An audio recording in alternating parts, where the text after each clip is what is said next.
මස් මාළු කන්න නැති කට්ටියට KFC රසට කන්න පුළුවන් වෙජිටේරියන් කෑමක් තමයි අද අපි මේ වීඩියෝ එකෙන් අරගෙන ආවේ. ඉතින් ඔයාලා තාමත් අපේ YouTube channel එක subscribe කරලා නැත්නම් දැන්මම පල්ලෙහා තියෙන subscribe button එක ඔබලා ඊට එහා පැත්තේ තියෙන bell icon එක ඔබන්නත් අමතක කරන්න එපා. ඉතින් මේ කෑම එක හදන්න අද අපි අරගෙන තියෙන්නේ සෝයා.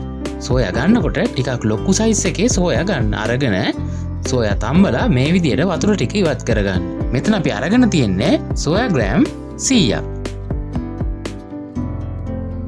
ඊළඟට පිටි ග්‍රෑම් 200ක් ටිකක් ලොකු වාජනයකට දාගන්න. ඊළඟට ලුණු තේ හැඳි කාලක් විතර දාගන්න. දාලා ඉවරලා වතුර ටිකක් දාලා මේ විදිහට ටිකක් ඝන බැටර් එකක් හදාගන්න.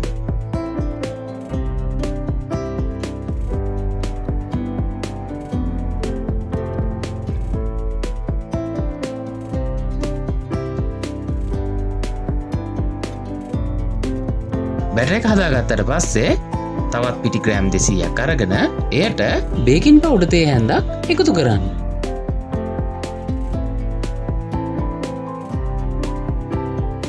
ඊළඟට ලුණු තේ හැඳි කාලක් විතර දාගන්න.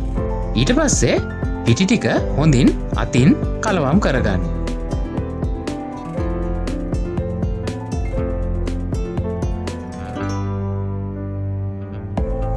ඊළඟට මේ තම්බාගත්ත සෝයා අපි කලින් හදාගත්ත බැටර් එකේ දවටලා පිටිවල හොඳින් දවටන්න.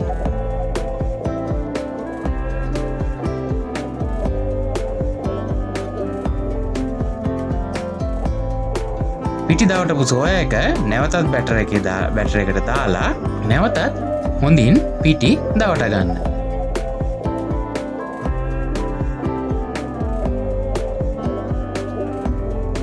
ඊට පස්සේ තෙල් වාජනයක් ලිපේ තියලා තෙල් ටික හොඳින් රත් වුණාට පස්සේ පිටි ටික දවසගත්ත සෝයා රන්වන් පාට වනතුරු හොඳින් වැද ගන්න.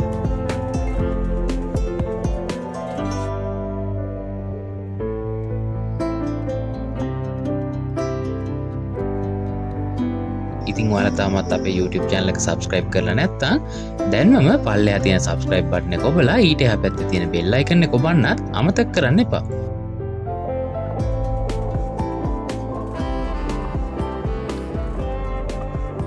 පේනවනේ හොඳ ලස්සන පාටට මේ සෝයා ටික බැදිලා තියෙනවා. ඔයාලත් මේ විදිහට හදලා කාලම බලන්නකො කොහොමද රස කියලා. ඉතින් ඊළඟ වීඩියෝ එකෙන් අපි අරන් එන්නේ මේ සෝයා වලින් හදපු රසම රස ඩෙවල් එකක්. ඊළඟ වීඩියෝ එක බලන්න YouTube channel එක මතක් කරලා subscribe කරලා තියාගන්න.